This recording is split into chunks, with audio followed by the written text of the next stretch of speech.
আইপিএলে জায়গা হয়নি, কিন্তু থেমে নেই মুস্তাফিজ। হঠাৎ করেই বদলে যাচ্ছে গল্পের মোড়। পিএসএলে দল পাওয়ার পর এবার সামনে নতুন দরজা ইংল্যান্ডের দ্য 100। প্রথমবারের মতো নিলামে নাম উঠেছে বাংলাদেশের এই কাটার মাস্টারের। প্রায় 1000 ক্রিকেটারের ভিড়ে একমাত্র বাংলাদেশি হিসেবে লড়াই করবেন তিনি। প্রশ্ন একটাই, ইংলিশ ফ্র্যাঞ্চাইজিগুলো কি এবার সিজের জাদুতে মুগ্ধ হবে, নাকি সুযোগটা হাতছাড়া হবে? চলুন জেনে নিই বিস্তারিত।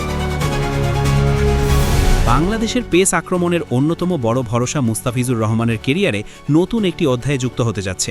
আইপিএলে নিলামে দল না পেলেও হতাশ হয়ে বসে থাকেননি তিনি, বরং খুব অল্প সময়ের মধ্যেই নিজের জন্য নতুন সুযোগ তৈরি করেছেন। সপ্তাহ দুয়েক আগে সরাসরি চুক্তিতে লাহোর কলান্দার্স দলে ভিড়িয়েছিল তাকে, অর্থাৎ পাকিস্তান সুপার লিগে খেলতে দেখা যাবে এই বাঁহাতি পেসারকে। আর এবার সামনে এসেছে আরও বড় এক সম্ভাবনা, ইংল্যান্ডের ফ্র্যাঞ্চাইজি টুর্নামেন্ট দ্য 100। প্রথমবারের মতো দ্য 100-এর নিলামে নাম উঠেছে মুস্তাফিজুর রহমানের। পরবর্তী আসরে নিলামের জন্য প্রায় 1000 ক্রিকেটার নাম জমা দিয়েছেন, সেখানে একমাত্র বাংলাদেশি ক্রিকেটার হিসেবে জায়গা পেয়েছেন মুস্তাফিজ। এই তথ্য নিশ্চিত করেছে ক্রিকেট বিষয়ক জনপ্রিয় মাধ্যম ESPN ক্রিকইনফো। ফলে বিষয়টি এখন আর গুঞ্জন নয়, বরং বাস্তব সম্ভাবনা। দ্য 100 প্রথমবার অনুষ্ঠিত হয় 2021 সালে। ইংল্যান্ড অ্যান্ড ওয়েলস ক্রিকেট বোর্ডের এই নতুন ফরম্যাটের টুর্নামেন্ট 100 বলের সংক্ষিপ্ত কাঠামোর জন্য আলাদা পরিচিতি পেয়েছে। আগের 5 আসরে কোনো বাংলাদেশি ক্রিকেটারকে দেখা যায়নি এই লিগে, তাই মুস্তাফিজের নাম নিলামে ওঠা বাংলাদেশের ক্রিকেট ইতিহাসে একটি উল্লেখযোগ্য ঘটনা। তবে এখন সবচেয়ে বড় প্রশ্ন, তিনি কি দল পাবেন?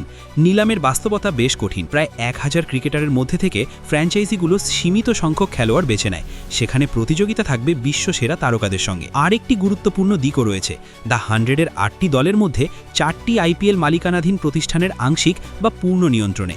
দলগুলো হলো নর্দার্ন সুপারচার্জার্স, সানরাইজার্স লিডস নামে উল্লেখিত, southern brave, Manchester originals, Manchester super giants হিসেবে উল্লেখিত এবং লন্ডন স্পিরিট, MI লন্ডন নামে পরিচিত মালিকানার কারণে। প্রতিবেদন অনুযায়ী এসব আইপিএল সংযুক্ত দল নিলাম থেকে কোনো পাকিস্তানি ক্রিকেটার দলে নেবে না।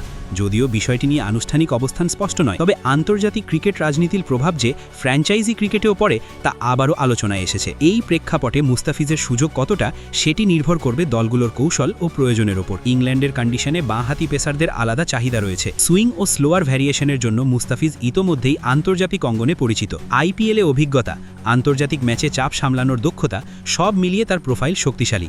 তবে শেষ পর্যন্ত সিদ্ধান্ত নেবে ফ্র্যাঞ্চাইজিগুলোই।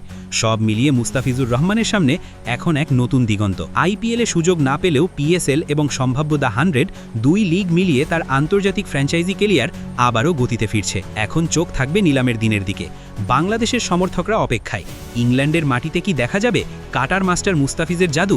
সময়ই দেবে সেই উত্তর।